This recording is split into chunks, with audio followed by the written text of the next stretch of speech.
Hey guys, Pastor Ryan here.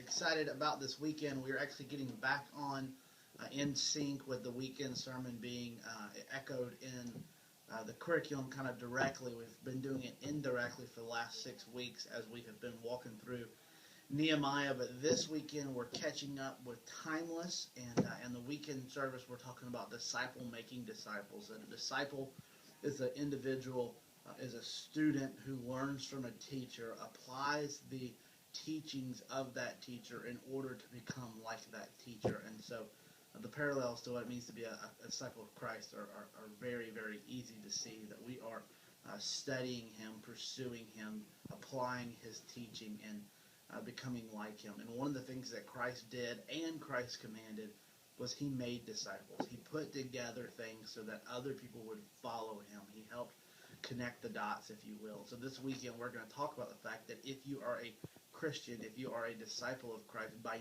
nature, that means that you are to be making disciples, that it's a command and not a program. And so this week in the curriculum, we're going to talk about disciple groups, discipleship. Really our focus for the weekend and for next week's curriculum is less about what group are you in and more about who are you discipling, who are you helping connect the dots, who are you walking along the path of the journey. And we're just going to look at Jesus' example in the curriculum. It's a great curriculum this week. It was really easy to teach. Just walking through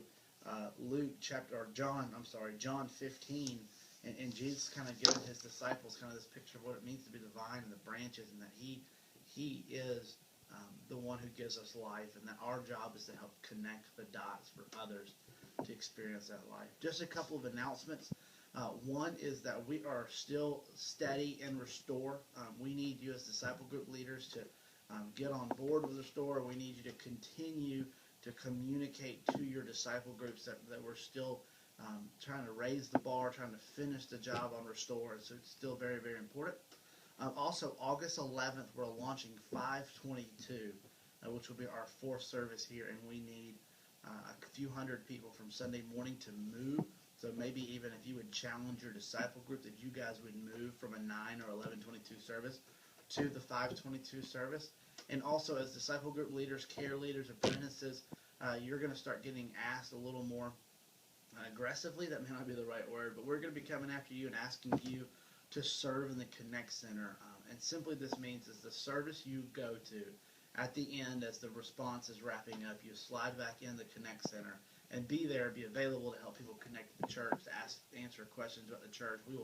We'll train you. We'll actually give you a hot sheet each week with what's coming up and what we're talking about announcement-wise. And so we're going to start kind of coming around here in the next few weeks and start ramping up. We need to add more to the Connect Center to get 522 running, and we just need to kind of backfill some spots of people who are moving to 522. So whatever service you attend, you might be getting asked to be in the Connect Center, and just wanted to kind of give you a heads up. We love you guys. We'll see you this weekend, and remember that discipleship is not a program, it's a command. And so as you disciple your group, just in the same words as Paul told Timothy, entrust to them the words that you have heard, that they might then give them to other men who are able to teach as well. So remember, the process of disciple making is putting the dots together so that other individuals can then put the dots together for a second and third and fourth wave of disciples. Love you guys, and thank you for making disciples.